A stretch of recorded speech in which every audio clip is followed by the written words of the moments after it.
Welcome to part 2 of our writing lesson. Today we're going to focus on building suspense. So our learning intentions, we're learning how to build suspense. And our success criteria, as always, I can achieve shop in my writing. I can include a problem for my character in my story. I can make my writing lively and exciting by building up to the problem. And I can vary my sentence length to help build suspense. Now, as usual, I have colour coded them so that you can choose how far you want to take your writing. If you find writing really difficult, please just focus on your spelling, handwriting, order and punctuation of shop, and just ensuring you've got a problem for your character. If you want to take it that bit further, that's where you want to make it lively and exciting by building up to the problem rather than going straight to it. And if you feel confident in your writing, you want that bit of extra challenge, then focus on the sentence length to help build suspense. I'm going to work through each one of these so you can decide how far you want to take your writing today. So, why is it important to build suspense in a story? Pause this video now and have a little think. Well, it's to keep the reader engaged. If we jump straight to a exciting point in the story, then it doesn't make it that exciting because it just happens. There's no build up. So it's really important that we gradually build up because it makes you want to keep reading to find out what's happening next. It's the same in a movie because remember, a movie is really just a filmed story. If it jumps straight to a very important scene, you're just there and you don't get that opportunity to build up the excitement. Oh, what's going to happen next? Oh, I don't want to pause it. Oh, I need to see. So that's why it's really important. So I've chosen Cinderella because I know every single one of you will know the storyline. And you will all remember what a story mountain is. We did a lot of work in that in class. So a story mountain is basically the plot of your story. So you start with the background, which includes introduction to your characters and setting, which is what our lesson was on yesterday. You then build up rising action, where it's leading up to a problem or a conflict, which then gets you to the top of the mountain where there's the climax. This is where the problem reaches a high point. There's a serious issue that needs to be solved. And then it gradually, remember I used to call it a broken roller coaster. We don't shoot right down. We gradually go back down where it's falling action, where characters work out to solve the problem, and then resolution, where usually the story ends up being resolved. So if I was to pinpoint Cinderella on this, well, first of all, I want you to actually pause the video and think about how you could plot the story of Cinderella onto a story mountain.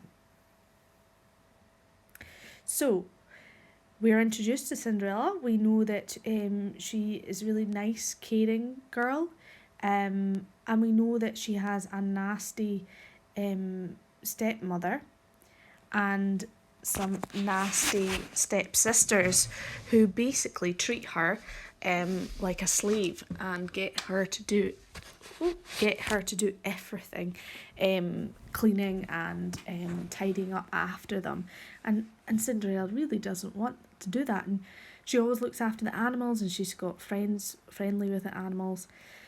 And then it starts building up to there's a ball where the prince wants to meet his princess, and Cinderella really wants to go, but her ugly sisters try to get in the way of that. And Cinderella has to think, well, how am I going to get there? And then the fairy godmother arrives, gets her the dress, gets her the pumpkin, tells her she has to be back by midnight, and she gets the ball, and it's all going really well. She meets the prince, he really likes her, and then the clock strikes 12, and we know it builds up to that problem because you see Cinderella sort of, oh no, it's about to reach 12 o'clock, and then the prince is looking for her, and then she leaves her shoe. So that's where it gets the climax of the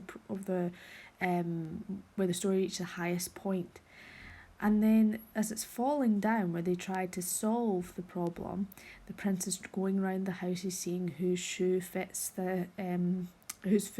the shoe, and then at the end, he finds out it's Cinderella, and they all live happily ever after. So, if the story was just simply, Cinderella is basically a slave for her stepsisters who are nasty. She can't go to the ball at first. Then she gets a pumpkin. A fairy godmother arrives. Then she has to go home. The prince is looking for her. Then he finds her. That's really boring. We need to build up to that action and make her way back down. So that's what we're going to work on today.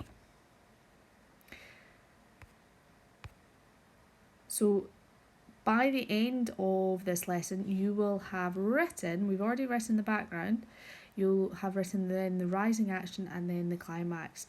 And the next lesson, which will be next week, will be working on the falling action and the resolution. So remember my story so far. I won't read over it again, but you can pause the video if you want a recap. But most importantly, you want to read over your story. Okay, mine's is just an example. So pause this video just now to read over what you have written so far, just to recap your memory, and it will help you think about what you're going to write next.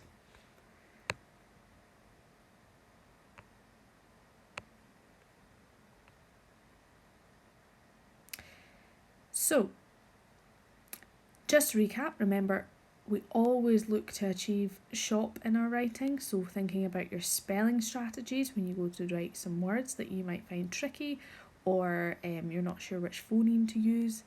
Take your time on your handwriting to make sure that you've got a good size, and your joins, and your spacing between, and that they're on the line. Order shouldn't be a problem because that's what we're focusing on throughout this lesson, so that the story flows. And check your punctuation, those capital letters, full stops. Do you need exclamation marks and question marks? If you're using speech marks, are you using them properly? So I'm going to go through, like I did yesterday with different steps, I'm going to go through the steps of how to write, how to build suspense. So the first thing you're going to have to do, obviously I've asked you to reread what you've written so far, so make sure you've done that. And then our first step is to brainstorm the problem. So what's the problem going to be for your character? So the best way to do that is on a whiteboard or a paper and pencil or on your class notebook. Draw a spider diagram. So in the middle you're going to write the problem. Okay, and then you've got some arrows. So you can think of 3 or 4 ideas for what the problem could be. So I'll go over my examples, and feel free, if you're really struggling, feel free to pinch them if they're going to work for your story. So I came up with, the city was on fire and Fuzzy's the only one that can help. All the fruit that the city is made of has gone rotten and Fuzzy has to think of how to fix the problem. Everyone has disappeared and Fuzzy has no idea where they have gone. The city has been invaded by humans who they have never seen before. So I want you to pause this video now and do a little spider diagram to brainstorm ideas for what the problem could be in your story. And as I said, if you're really struggling, then you could choose one of mine. So step 2 is to choose which one you like the best. So I decided that I like the one about all the fruit that the city's made from has gone rotten and Fuzzy has to think about how to fix the problem. So I'm going to go with that one for my idea. Now that you've got your idea for the problem, make sure you don't jump straight into it. For example, if I was to make all the fruit in the city was rotten, he had to leave the city at the end, then that would be pretty rubbish, because I'm jumping straight to the climax and then I'm jumping straight to the end. There's no detail, there's no building suspense, it doesn't keep you hooked, it doesn't make you want to keep reading because that's it. You wouldn't want to know what the next story was if there was one because it just was pretty boring. So make sure you don't jump straight into it.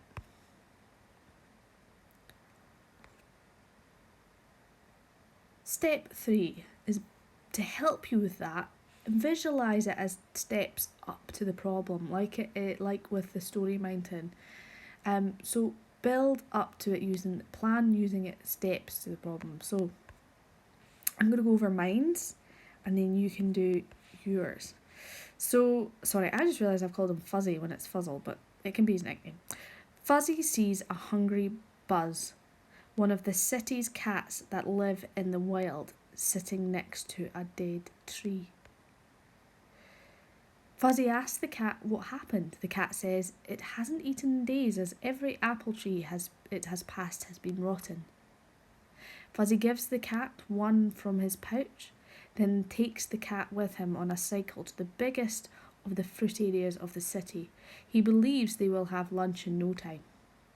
On his way, they see lots of fruit peels and a rotten smell begins to get stronger and stronger. They arrive at the main part of the city to the entrance. The entrance has the big golden banana tree. Fuzzy is relieved, but when he pulls a banana off the tree, the city shrivels up and the whole city goes dark. As he walks into the gate, he realises that was the last one left. All the fruit is rotten, and it may be a while until they eat again. So these are just notes, so you don't need to worry about your punctuation, and you don't need to give a lot of detail. This is just notes to help plan what you're building up to, okay? Because that avoids you going straight to it. So these are my notes. So I want you don't need to write as much as I have, just notes to help you think about how you're going to build up to the problem that you have chosen, okay?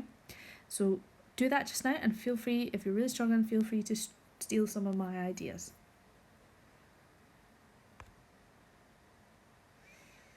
So now it's time to put it all together.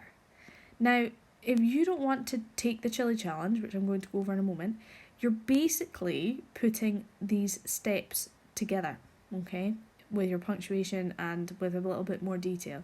Okay, so you're putting your notes together to make a story.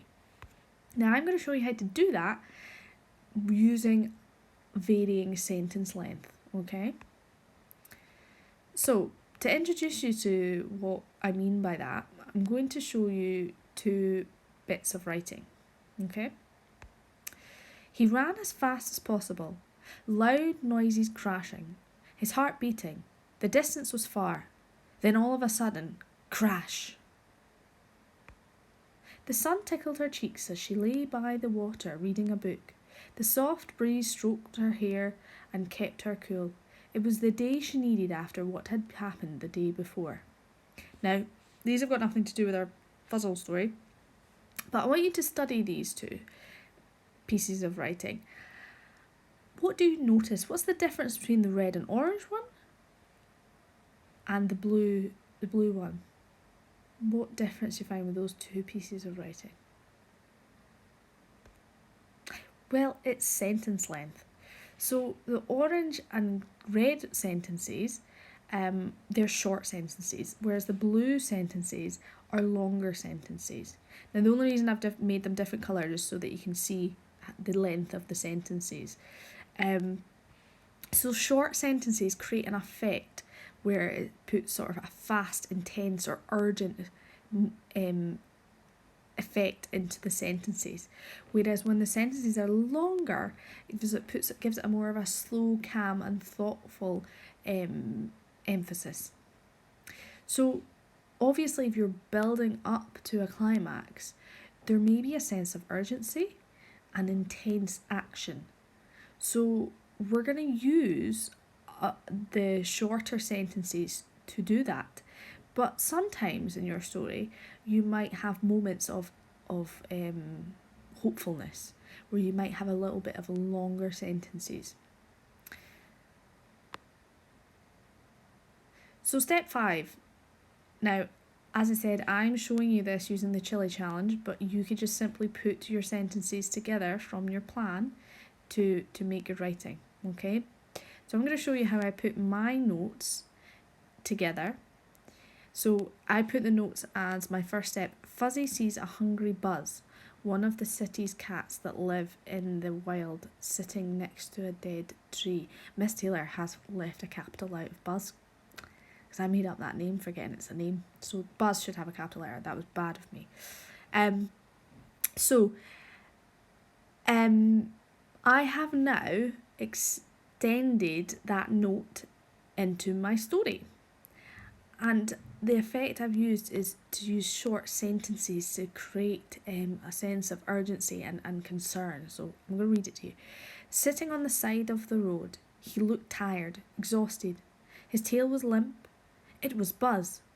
Buzz is Fuzzy's cat friend. Buzz, what is wrong? The fruit, he replied half-heartedly. What about it? Asked Fuzzy. Gone. Hungry. 3 days, cried Buzz.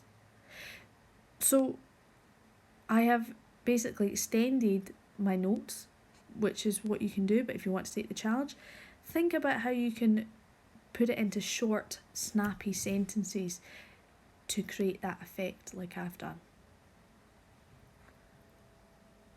So I want you to take your first step and rewrite it as part of your story, the next part of your story. Do that just now, and make sure you pause the video.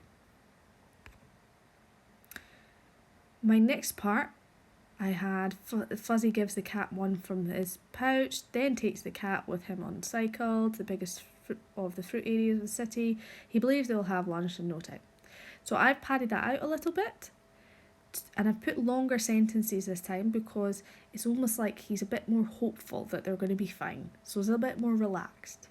Fuzzy reached into his pouch and handed Buzz his last apple. We will go into the city to the main gate. There'll be lots there. Don't worry, pleaded Fuzzy.